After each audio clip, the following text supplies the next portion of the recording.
You're listening to In Cap We Trust for the Always Next Year Podcast Studio Network. You can find the team on our Twitter at ANYPodcast or on our website, www.alwaysnextyearpodcast.com. And now, to bring us in, the Jackdaws. A fighting man I used to be, revered and feared through Killarney. Now I'm back to hitching with the wind. But if Mickey Flynn should ever find me, I'll throw me caution all behind me and square off on that son of a bitch again. He cracked open a river too, he beat me Sunday through and through, and such eagle my unconscious frame.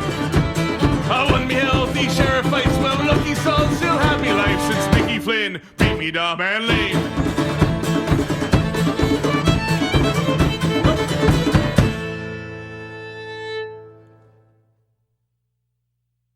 Hello and welcome to another episode of In Cap We Trust here at the Always Next Year Podcast Studio Network. I am your host, Shane, and I am joined again by the Painted Lines AA Reading affiliate. You're an actual reporter now, correct? Yes, sir. Awesome. Ty Daubert. Ty, how are you, sir? I'm good. What about you, Shane? As you could tell from that introduction, I am actually quite tired. More tired than I anticipated. But we had you on last week. Had a really good time, had a really good chat. You were actually in Reading tonight covering Alec Bohm's first home game as a member of the Reading Fightins. First of all, how awesome was it and how huge is he in person? Yeah, he's really, really, really big. Like it was kind of shocking to see. He's built more than I think some people would realize, and he's a really tall guy. And his debut was awesome. Pretty good crowd came out, and people were excited to see him in Reading for the first time. And he definitely delivered tonight. He put on a show at the plate and in the field, so it was just a really, really awesome night for everybody in attendance. Yeah, and anyone who follows your Twitter, got fairly regular updates on the Alec Bohm show that was tonight's game. But before we get into it, for all of our listeners who are unfamiliar with your work, again, you are, like I said, with the Painted Lines, formerly Philly front office, which I think most people still kind of associate with. But your work over there at the Painted Lines, what is their website again? Yeah, so you can find us at thepaintedlines.com, and you can follow us on Twitter at thepaintedlines, and we have different Twitter accounts for each type of sport and team that we write about, and you can find me on Twitter at Ty Daubert. That's TYDAUBERT. All right, awesome. And you guys actually also have a YouTube page, and you guys can just search it in your YouTube search engine. There we go. It is just The Painted Lines. I actually just watched one of your previous or pre-game interviews on Alec Bohm that you had before tonight's game. First of all, Alec Bohm is probably like how I would be if I was a player right now. He's a little shy, but he seemed to answer things for the most part fairly intelligently. So what were some of your takeaways and some of the questions that you had asked personally during this pregame interview?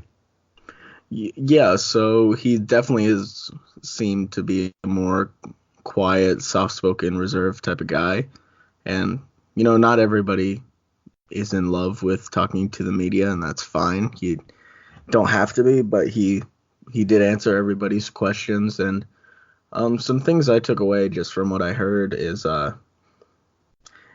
he's really kind of adjusting to the pro game. So he talked to us about how last year he might have been fatigued. He used the word beat in a quote that he gave to me. And, it really makes sense. After a full college season, they throw you in there in the minor leagues in GCL or Short A, or I can't remember exactly where he was at the end of last year. But, he was probably extremely tired. He played a lot of baseball, more than he ever had. So he definitely was beat, and that, caused some concern from people because he had no home runs last year. He was good, but he wasn't great, and people worried he might not be as good as, originally advertised. And he talked about that. He talked about progressing through the ranks, how the pitching improves with each level, and he just kind of has to adjust to that. So yeah, I did like what I heard from Alec, and and you can check that full interview out on our YouTube page, or I have a clip of it on my Twitter, and yeah, there's some interesting stuff out of the interview that we did in the meeting he did with the media today. Yeah, like I said, I appreciated most of the answers there. Certainly quiet and reserved. There we go. Damn, I'm tired. But one of the things that my takeaway from it was your question, asking him about any type of swing adjustments and things like that, because last year, and I think that people get enamored by details from trusted sources, where someone says that he has quote unquote weak hands last year based on certain clips that had come out earlier late in his Wichita State season, and then again early in his pro career, that maybe that power wouldn't necessarily translate to the next level, which was so important for the driveline instructors to come in and to kind of get a hold of this player development and start putting in that new wave of baseball. So you would ask them the question, had he made any adjustments? This is where I was kind of surprised to hear that he really didn't say anything was adjusted. There's some tinkering here and there, but there was nothing specific.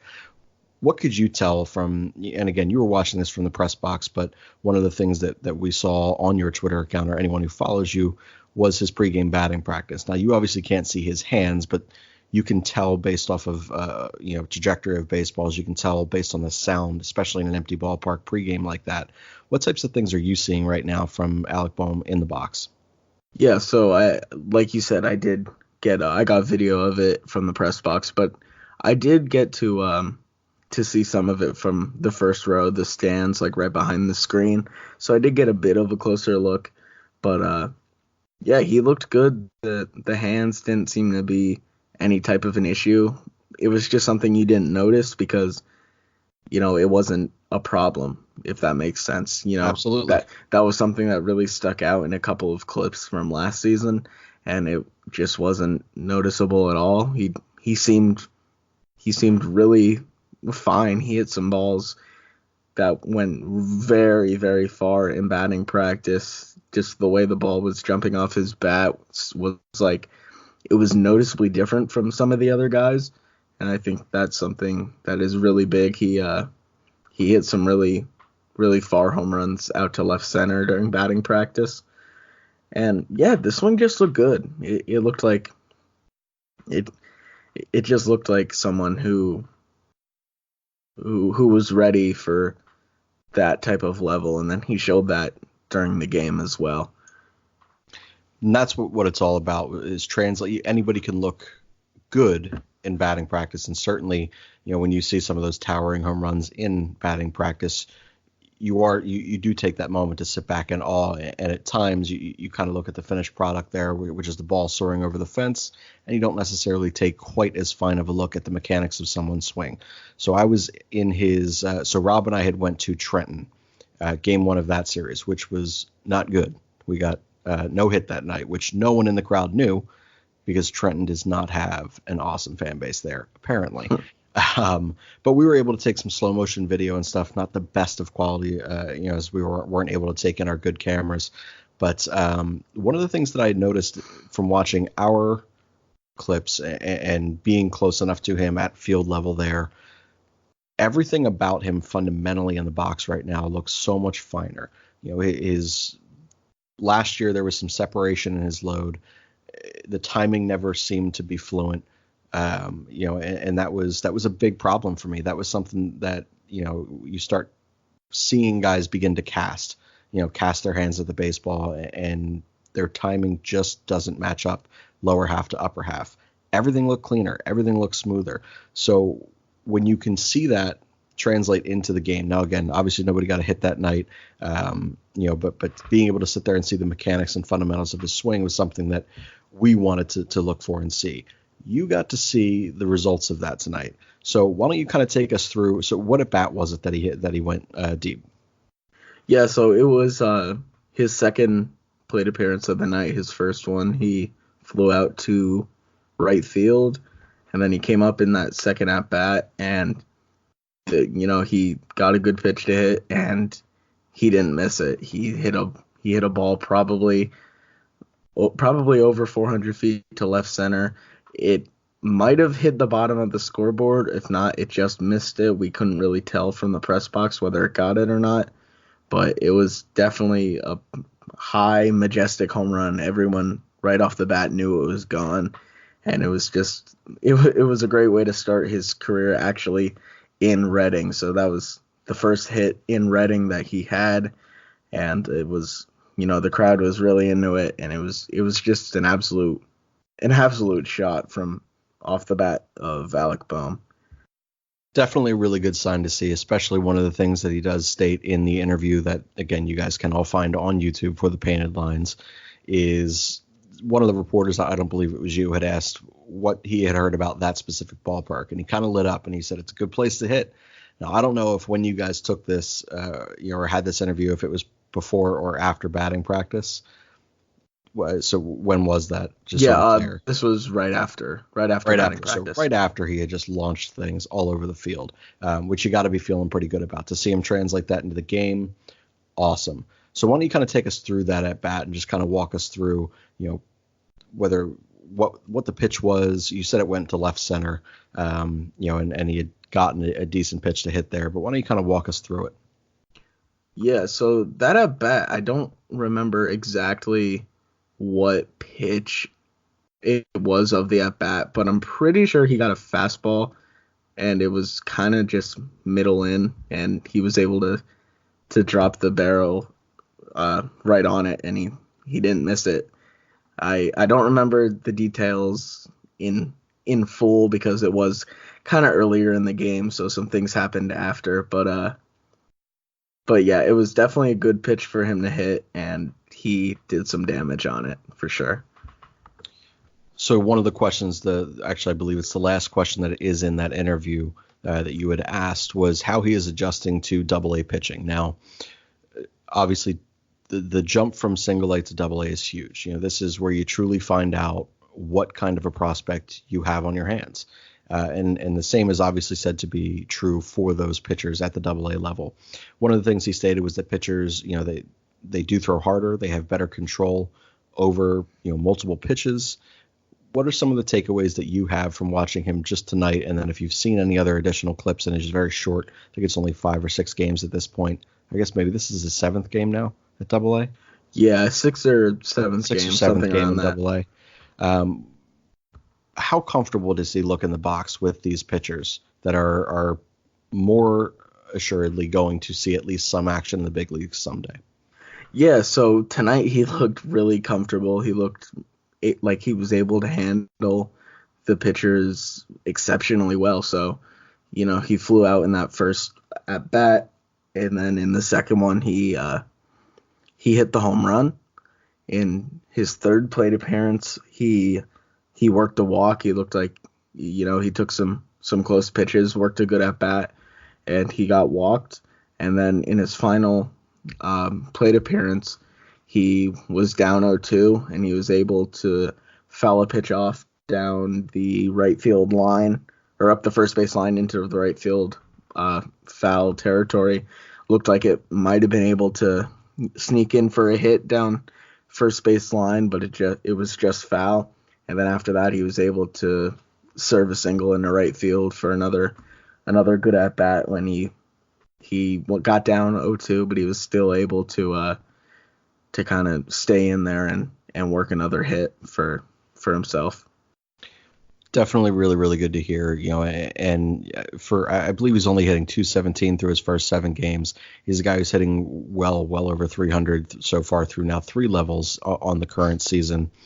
You were able to see him on the base paths. Now, he's someone who, admittedly so last year, was stiff, and I'm always curious to see how those bigger guys and guys of his build and stature are in terms of their base running. Now, I don't know if you got the opportunity to truly see him run and what he can do on the bases. He is athletic. He's just stiff and kind of awkward. Did you have the opportunity to see him go first to third or score, come in for a score from second base or anything like that? No, he didn't really run the bases a whole lot. I believe after in the after his single, he ended up getting walked in. There was a point where the Sea Dogs walked in 2 straight runs, and I believe he was one of the runs that scored. So you really didn't get to see him run the bases much today. But we talked to the Titans manager, Sean Williams, after the game, and he actually said that about Bohm, that it looked like he showed off everything except he said that he thinks Bohm can run a little bit, and he wishes that maybe he could have showed that off a little bit, but that just wasn't in the cards for tonight. Sure. So we didn't get to see that, but he, like you said, he is an athletic guy, and I'm sure that he can run the bases, and even if that isn't a plus right now, he could turn himself into a plus in that area. So I'm very old school in that particular matter. Like, those are the things I get geeked out over. I sit there and I say, man, if you look smooth running the bases, if you can pick the baseball up well, and understand when to take risks, when not to, and just, there's something so beautiful about that for me, and I will never understand why. But it's a question I always like to ask. It's something I always like to sit there and see when the young guys are coming up. There's having speed, and then there's knowing how to use it, and there's being good base runners versus just not. And we see a lot of not with the Philadelphia Phillies big club on the bases, especially this year, running into some issues there. So it's something for me personally when I'm back down at Reading or up at Reading from where I am to take a look at. So speaking of stiffness here, this is another thing that was big for me. So I will admit this now. I was 100% wrong in the moment, or at least I appeared to be so. I was not pleased with the Alec Bohm pick. I had sat there and I had seen, all right, almost everyone in baseball believes that this is a guy who is not going to be able to kind of hang at third base. And that to me was eye-opening. He's either going to be a first baseman or a converted left fielder, or he's going to end up needing to be a DH somewhere. I was like, I wanted to have a true third base prospect in its entirety if we were going to draft him at 3 overall. So I was frustrated, and I believed what all these other people around baseball had stated, and then I reviewed certain tape and certain things, and I still wasn't seeing it either. He looked stiff. He put a hell of a lot of work into his defensive game, and that is something you got to see tonight on full display, whether it be the arm or the range or just knowing what to do with the baseball. Why don't you take us through some of his I know you said he turned 2 double plays. Your last tweet was about a diving play in the 9th. Why don't you take us through some of those plays now? Yeah, so before we even talk about the plays, in the interview we did pregame with him, another reporter asked him about his player of the month thing, or defensive. He asked about the defensive player of the month thing that he got, which he said that it was something he's been working on, and it was, kind of good to get recognized. But he also mentioned, is third base where you want to stick? And he kind of just gave him a look and a nod and just a little bit of a yes, but you could tell that was almost like a pride type of thing. Like he wants to prove that he can stick there and play a good third base, and I think he's put a lot of work in, and it definitely showed in the game today. In that interview, I actually think when that question was asked, I believe this was the moment in the interview anyway, he literally shoulder shrugged in almost like annoyance that the question was being brought up in that particular manner, and then went on to state, yes, I'm a third baseman. As long as I can remember, I've played third base. And I kind of laughed to myself at that moment, because there is that bit of I don't want to say arrogance. It's not that, but there confidence. Yeah. He had said that, he never doubted his abilities was another thing he said in that interview. And I always find that to be incredibly important, because I do believe that the outside noise can impact players in that particular facet, stating, well, shit, maybe I can't translate to the next level at this particular position. Maybe I do have to look elsewhere. Cornelius Randolph was a converted shortstop going to left field. I'm sure there was a bit of pride, as you mentioned there, for him saying, I've been a shortstop my whole life. Now I got to go to left field. So there's an adjustment here. but I did notice in that response from Alec Bohm, there was confidence. I like that. That there was confidence and swagger to know that he can kind of hang at that position. And again, as mentioned, he seemed to showcase it tonight. Yeah. So early on in the game, he got a ball hit fairly hard to him, and he turned it around the horn 5-4-3 double play, which was good to see. He had another nice play where it was almost like a Maikel Franco type of play when you think of him, where he's running in bare hands and throws to first, but he made a nice play on that, but he threw the ball just wide and it got away, so they didn't get an out there. And then what comes to mind in the one inning, the Sea Dogs had bases loaded with no outs, and what happened was Bohm. Let me get the order on this right, but he made one play himself and then a double play to get out of it. If you'll just give me a sec to look at exactly what happened, I can look that up. Yeah, so first what happened was Portland had bases loaded with no outs, and their next batter comes up, and he hits a chopper, and Bohm grabs it, and he fires home for the force out for out number 1. No run there. And then the next batter hits a hard grounder to third base, and he starts another 5-4-3 double play to end the inning, and they get out of it with no more damage after that, and it was all thanks to one Alec Bohm. And then in the 9th inning of the game, the Fightins are up 6-1, and they were shifted a little bit. We talked to Sean Williams, the manager, afterwards, just to get kind of a definite sense of where he was positioned. So they were shifting a little bit over towards the right side, but they were also trying to protect against a bunt. So Alec was in on the grass, but more to the right, kind of to the far inside part of the cutout. And there was a pop-up type of fly ball hit down the left field line.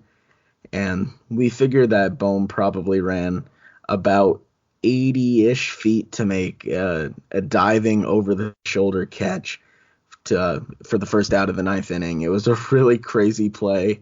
The fans were going nuts. It was a really impressive play, and kind of just showed off a little bit of the range that people were worried that he didn't have. It was a really impressive play, one that off the bat I did not think that he would make, but he definitely proved me wrong on that front.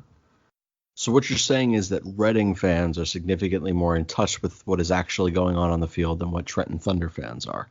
Yeah, I would say so. Yeah, I would also say so. Whether it was Trenton doing good things last week or Reading, didn't matter. No one knew what the hell was going on.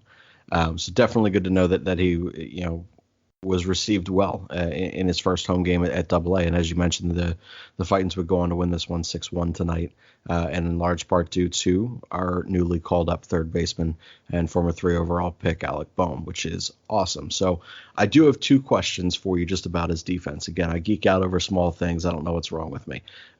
So for our listeners, if you don't care about this part, you can check out, but I'm interested. So any of the plays defensively, did you get an opportunity to see him go either to the backhand or go to the hole in shortstop and see how he made those throws? Or were those balls kind of right at him? Trying to think. The double plays were kind of hard hit right at him. One, he had to move towards his glove side just a little bit, and he made a few type of running in backhanded throws that looked like pretty nice plays, but nothing like a true type of backhand and then throw or anything really moving deep into the hole. But there were a couple running in where he made one bad throw on the run, but that he was really off balance for that, and it was a really hard play, a play where most guys wouldn't even try to have made it, but because they wouldn't have gotten to it, as quickly, but he was right on top of it and tried to make the throw, and he just threw it away. But there was another one or two where he was running in, and he made some pretty strong throws to first base on the run. Well, it's good to hear. Those are some of the things. Again, I watch for all different small types of things that these players do in their development years in the minors. Seeing, that there are. I don't want to say anyone can field a ground ball directly at you, but Maikel Franco comes to mind. He's a player who, at times, you can be wowed by with his defense out there. However, he has zero range. He makes the plays he's supposed to make. And that can make you look very good. But when you sit there and you begin to have, well, granted, tonight, it was either this afternoon's game or yesterday's game where Franco made a ridiculous play to his backhand with a jump throw, very Jeter-esque. But I take a look for those small things to sit there and see how controlled they can remain, going, either to the backhand or going in that hole, whether or not they spin with that or they shift and rotate their feet. In order to get the throw across. Just small things I like to sit there and pick apart there, especially for a guy who, again, was said to not be able to hang at third base and certainly seems to be able to do so, as we mentioned earlier in this and as you guys mentioned on your interviews today, winning a Defensive Player of the Month award. And that was for what? For Clearwater? Yes, that was for Clearwater, I believe. Okay. Awesome. So, obviously, again, you're there to cover more than just Alec Bohm. Tonight they had Jojo Romero on the hill, a guy who began the season at AAA in a six-man rotation, really didn't work out, and was able to come back down and pitch there at AA and start trying to get his feet, or try to get his feet back on the ground. What can you tell us about his start tonight? And I know that Alex will love this. He's a huge Romero fan, which is hilarious to me. Yeah, so JoJo, like you said, he definitely struggled in AAA. They sent him back down to AA, and tonight he was solid. So he threw 5 innings, gave up 5 hits and 1 run with 5 strikeouts, but it never really seemed like the game was in danger, like any big inning was imminent. It was just a really solid start from a guy who, when he's going well, he's just a really solid left-handed starter for you. Never going to be like an ace type, in my opinion, but hopefully can be that type of solid middle-of-the-pack type of starter at the major league level, hopefully. It's like anytime you get those starts from him, especially, I was intrigued. I'll be honest, because I've never really been a big JoJo fan, but I was intrigued when he got the start immediately at AAA, and they were going to roll with a 6-man rotation there. Because that was a true test for him, and I am glad to sit there and see that even if they're not wow factor type of starts, he can put together starts like he did tonight, where he can go 5 innings and keep you in the ball game. So I would like to see by the end of the year, JoJo back up at AAA at some point and get back on track, or on the track that the Philadelphia Phillies kind of challenged him with to start this season. And in speaking of challenging players with their growth and their development and how quickly the rise to the majors can be. Yesterday, you had mentioned in text with me that that Clentak and some of the guys from the scouting department and player development departments, were there any time GMs or any type of coaches, from the big club are in for AA games or AAA games? We saw this with Sir Anthony, when Gabe was there last year at a Reading game. It was extremely quickly, and Sir Anthony was up. Anything that you're hearing, or anything that would excite you to see particular promotions or different valuations of players, or do you think they were kind of more there just checking in on Hazley, who was again rehabbing for the 4th game now, I believe, in Reading? Yeah, so Matt Clentak and other members of the Phillies front office and scouting department were there in Trenton yesterday. Tonight, Johnny Almaraz, the head of amateur scouting, he was in Reading tonight for the game. So I think some of the players they could be looking at yesterday, it could have been Medina. Medina was on the mound, and And of course, Hazley's probably a guy they're looking at, and tonight definitely Bohm for his debut. And then there are a couple other interesting pitchers in Reading that maybe they could be talking to or getting a look at in Damon Jones. He's a guy that a lefty they just got up not too long ago. Mm-hmm. Then there guys like Connor Brogdon, he's a right-handed reliever that I think could possibly be maybe on the move.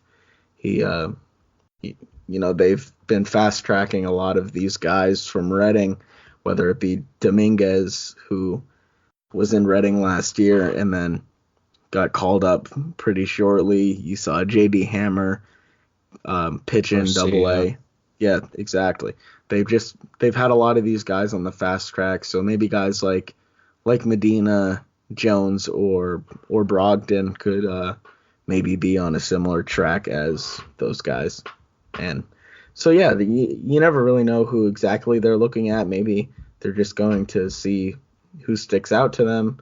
But if I had to guess, it would be one of or a combination of those guys that I just mentioned. Yeah, it is weird to me. Not weird, I shouldn't say weird, but the Philadelphia Phillies farm system for years now has certainly been behind the curve of what baseball is today. And when you start to see some of these players fast tracked, and in particular, especially when you look for pitchers, some of these guys are converted to relievers very, very quickly. And today's baseball, you need just power arms with really high spin rate, off-speed pitches, and sometimes just those two pitches are enough to get you up. And I think it's interesting, really interesting, how the Philadelphia Phillies organization now and their player development and scouting is able to kind of find those pieces within their farm system right now, whether they are guys that are from the Clentak era or guys that are from prior to that, and be able to sit there and feel confident enough in that kind of fast track program, especially with the pitchers, not so much with position players outside of guys like Hazley.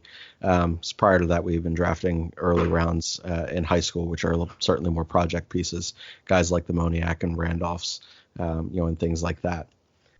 You mentioned that Adonis Medina was on the mound yesterday. Now, I did not see how his game went. Did you hear anything while you were in the box tonight about some of his stuff from last night? Yeah, I heard that it was just kind of like an okay start from him.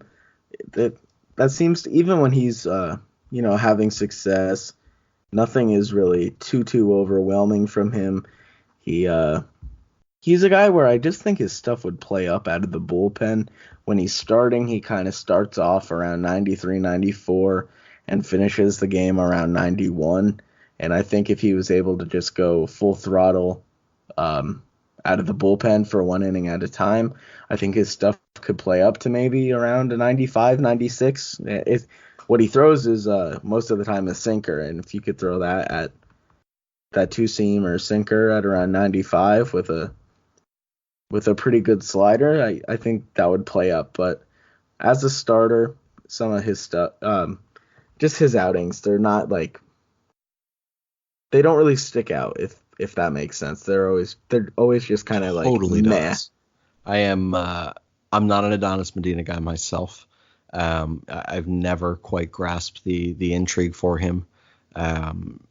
Very much so like you. I don't think that he's an unvaluable piece. I believe that there is value there, provided that he is utilized appropriately. And I'm not necessarily prepared to say that he couldn't be a multiple inning reliever for you, given the starting experience now for the entirety of his professional career. But I would kind of look to him as if he is still a member of the Philadelphia Phillies going forward after this deadline, which again we'll see if that remains likely or not. But he could potentially be a candidate midseason after the deadline passes for that kind of fireman role, for Gabe out of the pen, not unlike Sir Anthony was last year. If you can develop those two pitches and find your spots consistently, I do think there's intrigue there for me for Adonis Medina. He's just never been someone that wows me to the effect that he has wowed others within the organization or other Philadelphia Phillies fans. Yeah, I completely agree there. So he's an interesting piece in that he's kind of been overvalued by a lot of people, I think. So it'll be interesting to see how the team handles him, I think. And whether he gets traded or not, at the deadline, I still don't know. He's been pitching better as of late, so maybe he can get them something of value. But if not, maybe he's a candidate for the fifth starter position on the Phillies this year. Maybe they'll move him to a reliever. It's just kind of a wild card what'll happen with Adonis Medina at this point. Agreed. So, again, as mentioned, you'll continue to follow Bohm and the rest of the Reading Phillies and any of our prospects that do come through their way. Are there any prospects that we haven't really touched on or talked too much on tonight that you want to give a quick minute to before we close this one out? No, we touched on Damon Jones just a little bit, and since they've called him up to Double-A, he has been really good. He's a lefty that they have starting right now, but in the future it looks like he could be a reliever. But let me just read his stats for you. In 2 starts with Reading, he has pitched 12 innings, given up only 1 run, and has 19 strikeouts. So he's looked really good for Reading. They called him up from Clearwater, where he had a 1.54 ERA and 11 starts there. So he's a guy with some really nasty stuff that could potentially, you could see him on the Phillies kind of soon.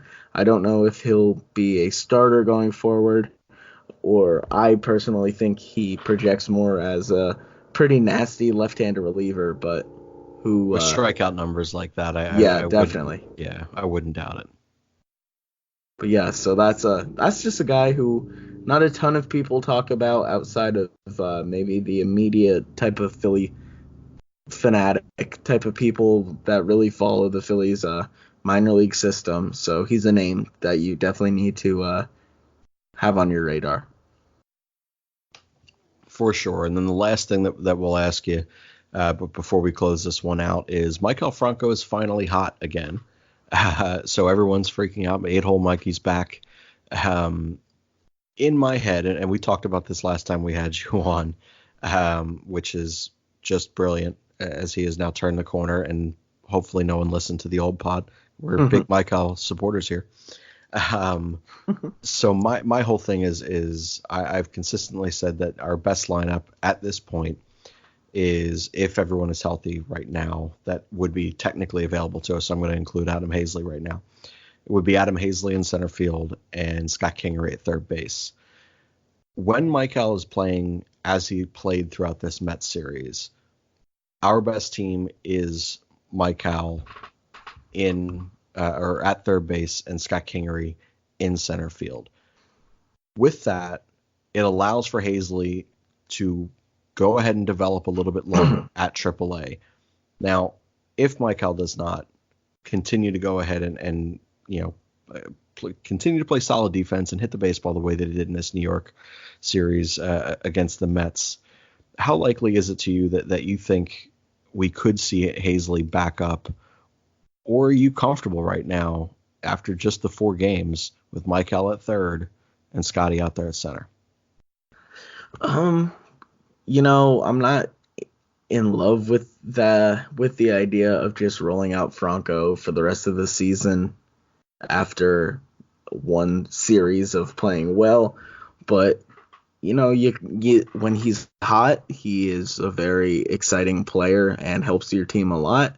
So you kind of have to ride the highs with him, keep him in the lineup, and then when he starts to go downhill, you got to mix and match then. But the hot streaks are very valuable from him, so you kind of have to keep him around just because they'll come around eventually. And there's no exactly right answer here because of all the injuries and all. You're just going to have to mix and match who's playing well and the matchups to put your guys in the best position to succeed, I think. So while Franco's playing well, keep him in the lineup, but maybe not keep him in there the whole season going forward. You never know. You never really know with him. He's a very inconsistent player, but right now he needs to be in the lineup because he is playing some really good baseball. You got to give it to him. He's stepped up when they needed him in this Mets series. Absolutely, and he continues to kill the New York Mets, and for that I will always be eternally grateful.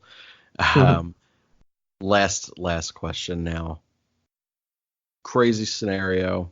Franco shits the bed again. Hazley's not coming back up, theoretically, we think, and he remains in AAA. Need a third baseman. It's August, it's September. Is Bohm going to make a jump this season at any point to play a major league game for the Philadelphia Phillies? If you had to put money on it. Not this year. You think early May next year? That was my bet. We'll see. Not sold on early May, but wouldn't be surprised. I'm not sure at this point. You know, I know he's had a good start, but he's only played about 7 AA games, so we'll see how it goes. But if he continues hitting the ball very well, then early May of next year is definitely not out of the picture. All right. Any final thoughts from you before we sign on out? No, I think I've got everything I want to say covered for tonight. Awesome. So first of all, and I'll tell you for our listeners, anytime you want to jump on the show, go for it. Just shoot me a text and we'll get some more minor league coverage on. Our last show was actually listened to quite a bit. It was one of our highest rated episodes that we've had in quite some time. So awesome. Thank you. We appreciate you coming on. Yeah, thank you for having me. Absolutely. So a final thought from me is just for a word from our sponsor is Just Food, 215-794-FOOD. That's 215-794-3663. Treat yourself, take it home. It's a catering service. They do also have an in-shop location. It is in Buckingham Green Shopping Center in Bucks County, PA, right above Peddler's Village. So if you're familiar with that area, that is where it is located. Ask for Rob. Tell him Shane from AMYP sent you. I don't have the energy in me to sit there and fully sell you on Just Food right now, but just trust me, it's freaking delicious. It is Just Food, 215-794-3663. Treat yourself. Take it home. Ty, why don't you remind everyone one more time where we can find you and your work over at The Painted Lines? Yeah, you can follow me on Twitter at Ty Daubert, and you can check out our website at thepaintedlines.com. All right, and The Painted Lines Twitter handle is? At The Painted Lines. That's what I thought. I couldn't remember for sure. All right, and you can follow us on Twitter. It's at AMY Podcast. You can follow me, the host of In Cap We Trust. It is at Shane_Mead. And then we actually, shockingly, we wrote an article today here at AMYP again, which is something we do not often do. But our buddy Rob put out a 15 Thoughts piece, which is more than mildly entertaining. I quite enjoyed it. So if you have some time, go ahead and take a quick read of that. It's at www.alwaysnextyearpodcast.com. Also, be sure to rate and review the pod, validate our life decisions and choices. We would appreciate that greatly. I know Rob would. He checks that every day, I promise you. So that'll be it here for In Cap We Trust at the Always Next Year Podcast Studio Network. Mercifully, I'm going to close this one out and get some sleep. Ty, it has been good as always, sir. Yes, sir. Thank you. A fighting man I used to be, revered and feared through Killarney. Now I'm back to hitching with the wind. But if Mickey Flynn should ever find me, I'll throw me caution behind me and square off on that son of a bitch again.